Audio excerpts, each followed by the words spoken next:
my colleague in the Ministry of Electronics and IT, Dr. Rao, DGF Samir, who has been following up with me for many, many months to make sure that I show up here in Chennai. I'm glad that you were successful, and I'm very glad that I could come here today and see for myself the very excellent work that Samir is doing and the team at Samir is doing.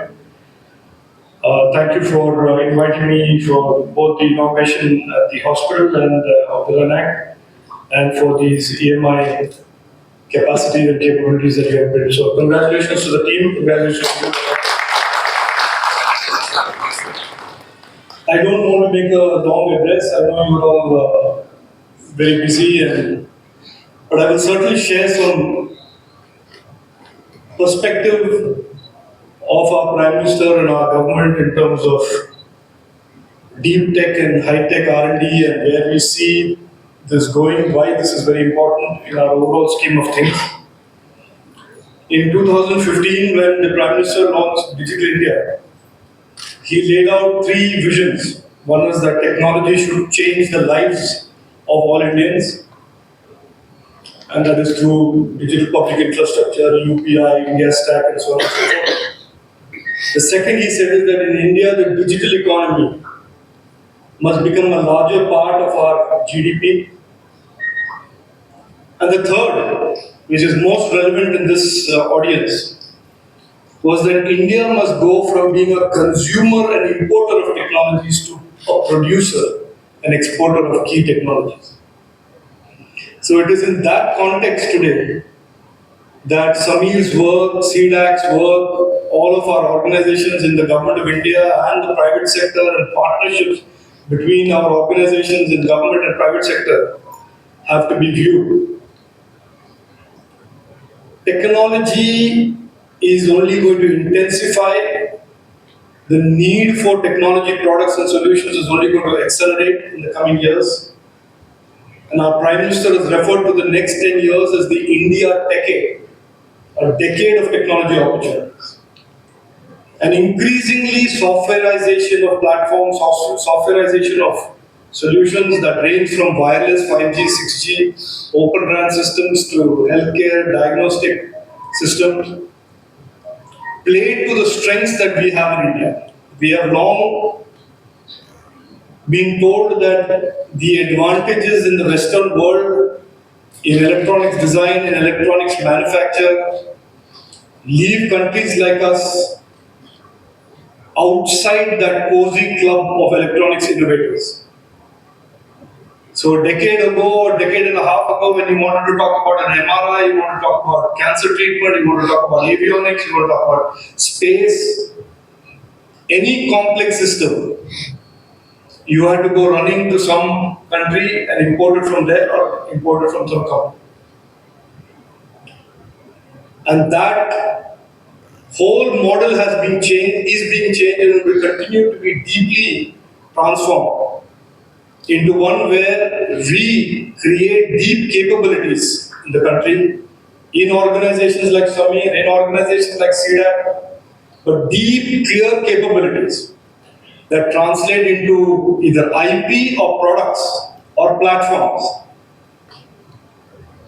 When I say IP or products or platforms, for example, for Samir, it is not necessary that you build the cancer treatment system or the actual product, but the core IP, and then working with an ecosystem of industry to actually create competitive, cost-effective products, that also is a big achievement. So our R&D, that what we have been calling for decades, what we call R&D, which is to work on individual pieces around the edges of a product or edges around of IP.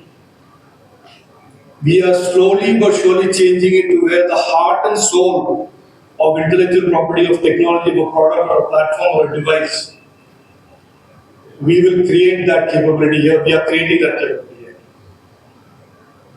Whether it is a mobile phone on one end or a high-end data center server or a GPU or a TPU for AI compute,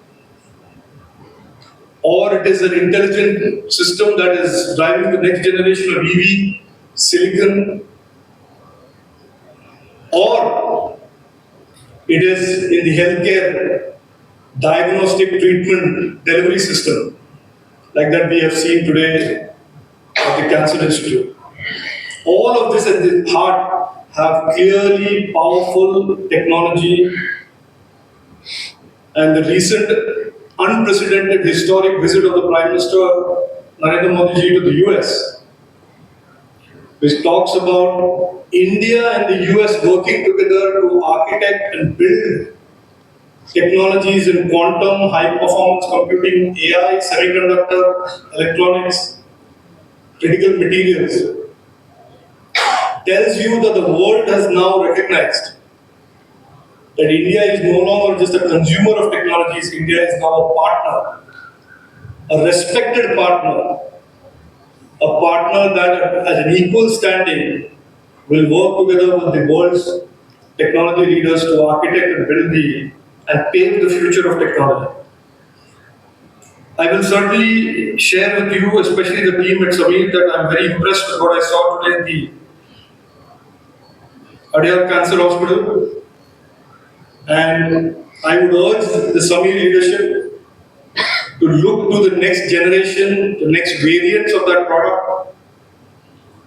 We in the government and in METI, and you have treated Mr. Marwa very well today. He's in every photograph, so he certainly is.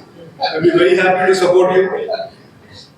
That we must not take this as the last step of a journey. This, what we have seen today, should be the starting point or a launching pad for a whole new generation of technologies that are based on that platform. But smart, competitive, efficient, and not just competing on price points, but competing on technology capabilities, competing on feature sets.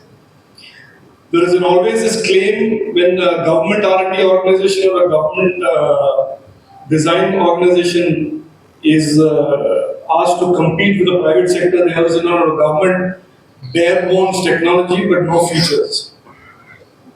That we should change the narrative. That if a Wipro and a GE and a Philips and a Siemens can do products and they do it with engineers in India, certainly Samir's next generation of Linac and other product categories that you are in should be competitive, should be cost effective and feature competitive, technology competitive with the best in the world. I will leave it at that. Again, thank you all for welcoming me here today. And I can assure you that I leave deeply impressed by your capabilities, by your dedication, your determination. And if you take the step to creating more and more products, we at METI will certainly be fully supportive of your efforts. Thank you. On behalf of Ministry of Electronics and Information Technology and Society for Applied Microwave Electronics Engineering and Research, Samir, it gives me immense pleasure to extend a very warm welcome to our Hon'ble Minister of State for Electronics and IT, Skill Development and Entrepreneurship, Shri Rajeev Chandrasekhar for gracing today's event. Hon'ble Minister has very kindly accepted our invitation and request to inaugurate the 6th MV Medical Linear Accelerator System Linac for cancer treatment that was developed and deployed by Samir at the Cancer Institute in Adyar. Hon'ble Minister has also dedicated the mill standard EMI EMC facility set up by Samir Center for Electromagnetics, Chennai, to the nation. Sir, it is indeed a proud moment for the entire Samir family, and your presence here is a great motivation for all of us to strive for excellence to achieve the Honorable PM's vision of Atmanirbhar Bharat, sir. We look forward to your continued guidance and support. Thank you, sir.